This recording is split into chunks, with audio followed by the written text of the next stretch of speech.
The weather out of doors was in tune with my frame of mind. I was in a deuce of a temper, and it was a deuce of a night.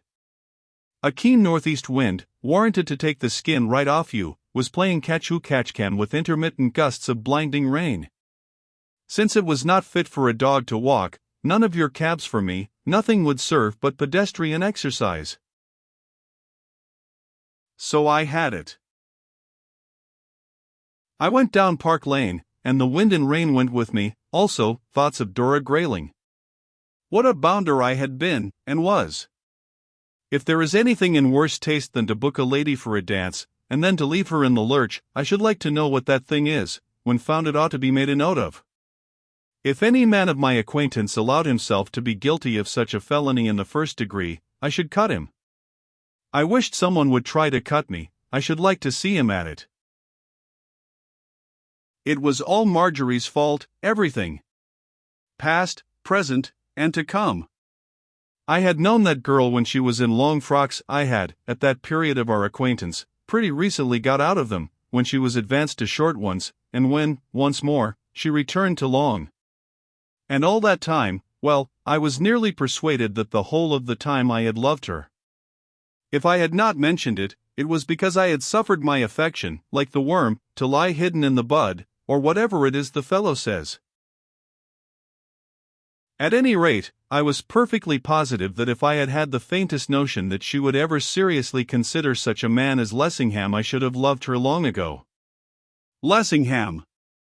Why, he was old enough to be her father, at least he was a good many years older than I was. And a wretched radical.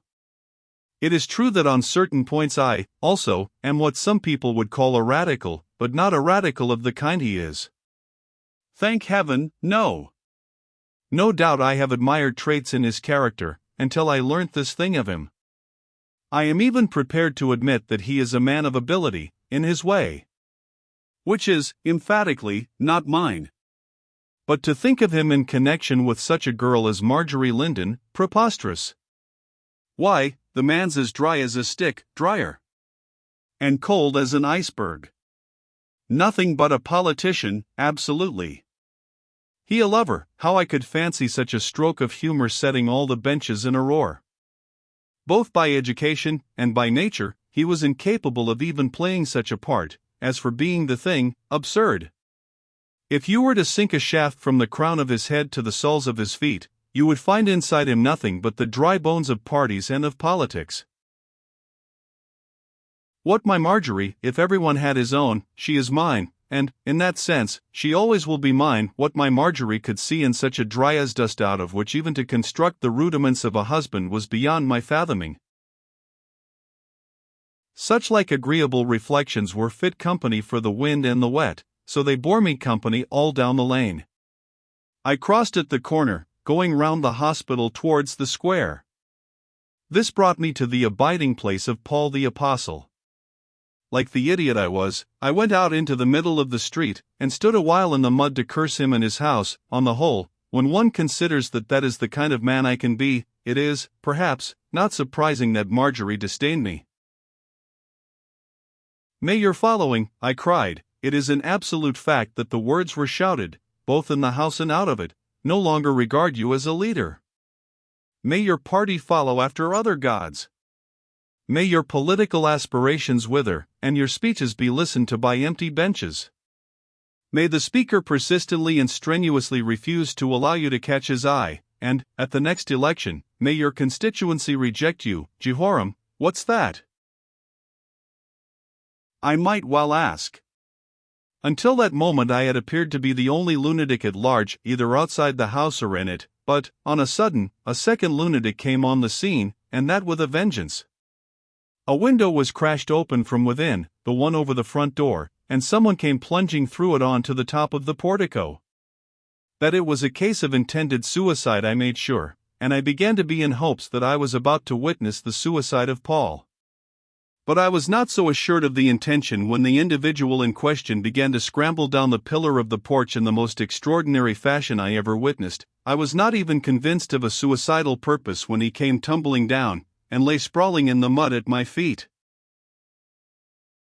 I fancy, if I had performed that portion of the act, I should have lain quiet for a second or two, to consider whereabouts I was, and which end of me was uppermost.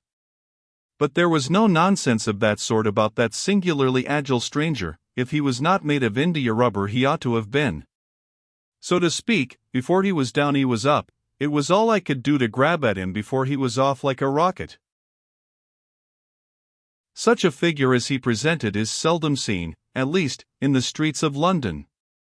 What he had done with the rest of his apparel I am not in a position to say. All that was left of it was a long, dark cloak which he strove to wrap round him.